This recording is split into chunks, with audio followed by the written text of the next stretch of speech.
Hey there, everyone. How are you? How's it going? My name is Andrew, and you're listening to the Culips English podcast. I'm all by myself today. I don't have a co-host joining me. I hope that's all right with you, but it's good to be back here with you anyways to start off another week of English learning and English study on the right foot. Have you heard that expression before? To start something off on the right foot? It means to make a good and correct start at doing something. You know, to start something properly from the very, very beginning. So interestingly, the right actually means correct. It doesn't mean the direction, as in the opposite of left. It means the correct and the proper way to do something. Speaking of opposites, in fact, this expression does also have an opposite version. So, of course, we can get off on the right foot when we do something, but we can also get off on the wrong foot. Can you guess what that means? If you get off on the wrong foot, it means to do something poorly or incorrectly from the very start. And often we use this to talk about relationships with people. So for example, if you meet someone for the first time and from the very start of your relationship, like the very first day that you meet someone, if that relationship is awkward or not very good, then you could say that you got off on the wrong foot with that person. I don't know, maybe you've gotten off on the wrong foot with someone before. I actually had a boss once who I got off on the wrong foot with, believe it or not. And it's not really the kind of person that you want to get off on the wrong foot with, right? Your boss. But I think that boss just didn't like me very much from the very first time he met me. I'm not sure why, but sometimes life's just like that, isn't it? Anyways, everyone, today I'm here to help you get your English studies off on the right foot. This week. We want to start off on the right foot. And I think you're already doing a great job. You're doing some English listening practice right now. So this is great. This is perfect. And if you're new to the Culips English podcast, I want to say a big welcome. It's great to have you here. At Culips, we make audio lessons for English language learners that teach you real, authentic, and useful English.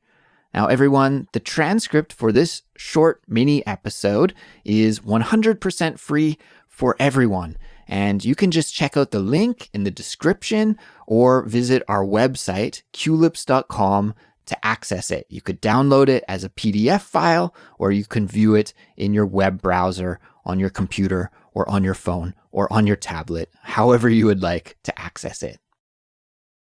So guys, I hope you had a wonderful week last week.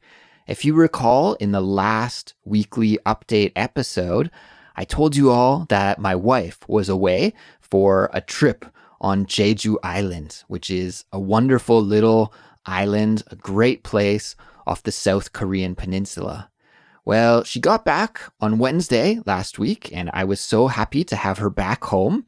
And I think maybe she felt a little bit guilty about leaving me alone, or maybe she just really loves me. Maybe that's it. I don't know, but she brought me back some really awesome presents, and I thought I'd tell you about the presents that she brought back for me.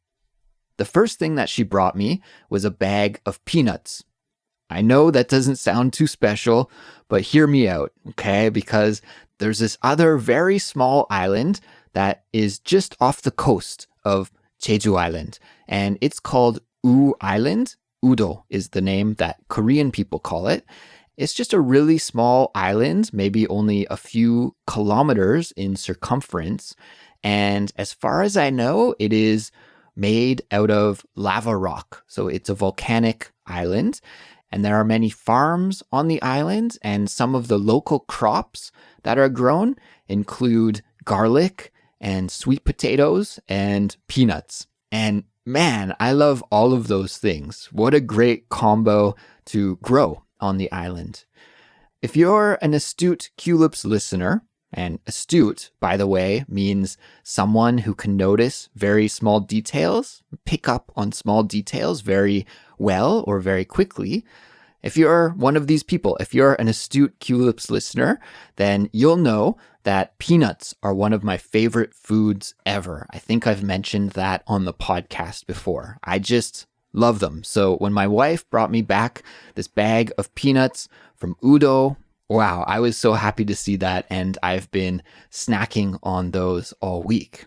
She also brought me some of these mini little chocolate bar rice cake things. They're kind of hard to describe, but I guess they're a rice cake that has been covered in chocolate, and it has peanuts and peanut butter inside. Now, I'm usually not a huge fan of chocolates and sweet things, but these little snacks, oh my gosh, they're absolutely incredible. The chewiness of the rice cake combined with the sweetness of the chocolate and the slight saltiness of the peanut butter. It's amazing. It's delicious. So I'm having to hold myself back from eating too many of these. In fact, I ate one just before I pressed record here, and I'm craving another, but I'm going to hold myself back. I'm not going to eat too many all at one time. She also brought me some carrot cookies and a kind of shirt, which is a modified or updated version of a traditional Korean clothing item called a hanbok. So this is, I believe, called a gaeryong hanbok, which is like, a new and improved, spiffed up, modernized version of traditional Korean clothing. So what a haul, right? What a haul. A haul, A space H-A-U-L. It sounds like one word when we say it quickly, but it's actually two words. Haul. A haul means like when you really get a lot of things at one time. Like if you win the lottery or if you go on a shopping spree and buy so many things at once, we can call this a haul. So I think it's a haul what I got from my wife because I got so many amazing, awesome things at the same time. So I'm really thankful to my wife for all the great presents. And now I just have to be careful not to go to town and eat up everything too quickly. Aside from that, last week was pretty chill. Cassie and I hosted the Culips live stream on Tuesday night, which, as always, was really fun. We had a fantastic time hanging out with Culips members from around the world. This time we had members join us from all over the place, from Australia, Argentina, Moldova, Japan, Korea, and the list goes on and on. We read and we studied a news article together about the guy who vandalized the Mona Lisa by throwing cake at it. Did you guys hear about that story at all? It was a pretty weird story, a little bit sad, but it was fun to study it together with the Culips member community on Tuesday. And then on Wednesday, it was an election day in South Korea here for the local election, which means it was a public holiday. Yay! So I took the day off and I just chilled out with my wife and Pinky, our dog. It was nice and relaxing and a great day. Don't you love those midweek holidays? I know I sure do. Coming up this week on Culips, we've got an episode about the MBTI personality test, the Myers-Briggs. Now, this was a very requested topic, and I'm so happy and relieved that we finally got to cover it here on Culips for everyone who has been wanting to hear us talk about this topic. So in that episode, you'll get to hear Anna and I chat all about our MBTIs and our thoughts and opinions on personality tests. And it was a really fun episode to record, an interesting conversation, and I think you all will enjoy it and, most importantly, find it helpful for building your English language skills even further. And now it's time for this week's vocabulary mini lesson. Okay, guys, today I'm going to teach you about one of the idioms that I used earlier in this episode. It is to go to town. To go to town. To go to town. Did you notice when I said it earlier? Did you pick it up? Did you pick up on the meaning? Why don't we rewind, go back and listen to that part of the episode a couple of more times.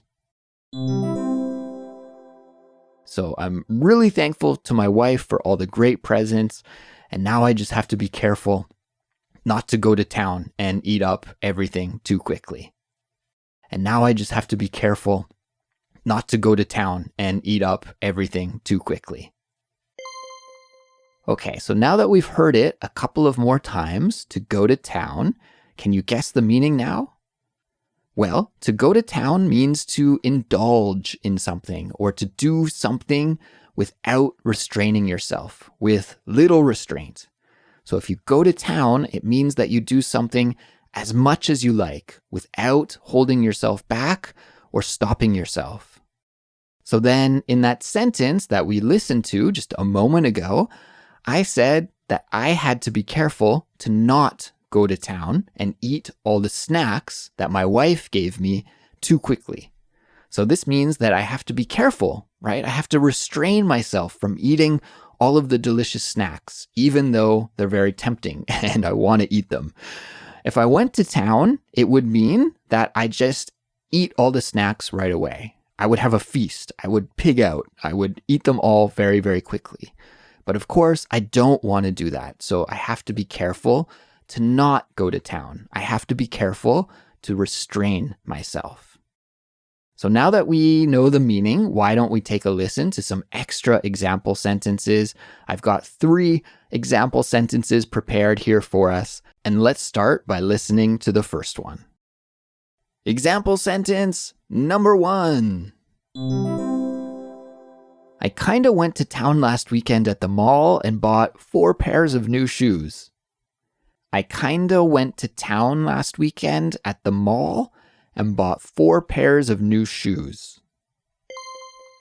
So in that example sentence, the speaker went to town at the mall.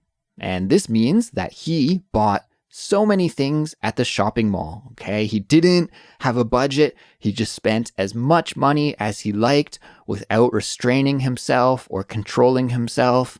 And as a result, he ended up buying 4 brand new pairs of shoes. He went to town, spent a lot of money, and didn't restrain himself at all.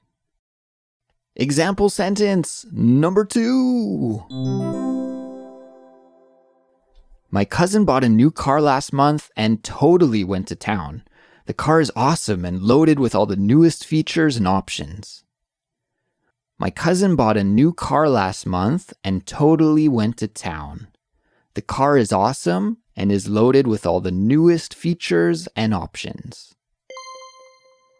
So in that example sentence, we heard about a guy's cousin, and the cousin bought a brand new car.